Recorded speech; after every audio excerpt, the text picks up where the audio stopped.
Cell ఫోన్లు పెరిగిన తర్వాత జనాలలో చాలా విచిత్ర వ్యాధులు వస్తున్నాయి. మానసిక బాధలు పెరిగిపోయి కలవరించే జనాలు ఎక్కువయ్యారు. ఒక్క మాటలో చెప్పాలి అంటే చిత్ర విచిత్ర వ్యాధులు నిద్రతో ముడిపడి ఉంటాయి. అదేదో కలవరింత అనుకున్నా అది ఎప్పుడో ఒకసారే కానీ అదే పనిగా పదే పదే జరగటం వెనుక ఎంతో ప్రమాదం ఉందంటున్నారు వైద్యులు. ప్రశాంతంగా నిద్రపోవడం అనేది వరం లాంటిది.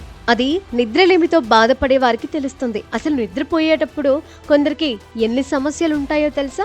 ఉన్నట్టుండి చెమటలు పడతాయి, ఊపిరాడదు, దాహం వేస్తుంది.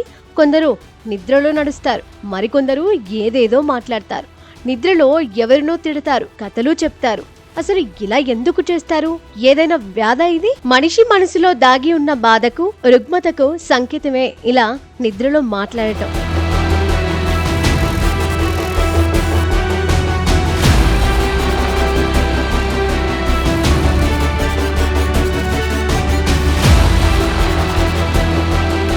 అయితే ఇది ప్రమాదకరమైన సమస్య కానప్పటికీ మానసిక ఆరోగ్యంతో ముడిపడి ఉందని వైద్యులు అంటున్నారు. ఎంతో మంది మానసిక వైద్యులు ఈ విషయాన్ని ధృవీకరించారు. రాబోయే మానసిక సమస్యలకు ఇవి సంకేతాలుగా కూడా చెప్పవచ్చట. నిద్రలో మాట్లాడే వారికి వారు ఏం మాట్లాడారో, ఎలా అరిచారో కూడా లేచాక వారికి గుర్తుండదు పాపం. పక్క వాళ్ళు అడిగినా అవునా అని ఆశ్చర్యపోతారు, కానీ అస్సలు నమ్మలేరు. ఎప్పుడో ఓసారి మాట్లాడి వదిలేస్తే పర్వాలేదు, కానీ కొంతమంది తరచూ నిద్రపోయాక స్లీప్ టాక్ చేస్తూ ఉంటారు. అలా చేస్తే దాన్ని సమస్యగానే గుర్తించాలి.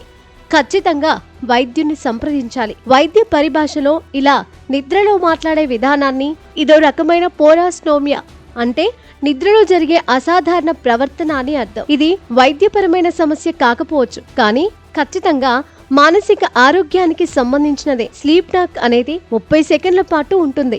కొన్నిసార్లు వారు ఏమంటున్నారో అర్థం చేసుకోవడం కూడా పక్కన వారికి అర్థం కాదు. అమెరికాలో దాదాపు 70% మంది ఇదే సమస్యతో బాధపడుతున్నట్లు అధ్యయనాల్లో తేలింది. స్లీప్ టాకింగ్ అనేది పార్కిన్సన్స్ వంటి తీవ్రమైన వ్యాధులతో ముడిపడి ఉందని చాలా అధ్యయనాలు అంటున్నాయి. కొంతమంది స్లీప్ టాకింగ్ లోనే పళ్ళు కొరుకుతారు, స్లీప్ వాకింగ్ చేయడం వంటివి చేస్తారు. ఈ రెండు చాలా ప్రమాదకరమైనవే. దీని వలన ప్రాణాంతక పరిస్థితులకు దారితీసే అవకాశం ఉంది. ఇలాంటి వారికి చికిత్స అవసరం. కాబట్టి వారికి సరైన సమయంలో చికిత్స అందించకపోతే యాంగ్జైటీ, డిప్రెషన్ వంటి తీవ్ర మానసిక ఆరోగ్య సమస్యల బారిన పడే అవకాశం ఉంటుంది.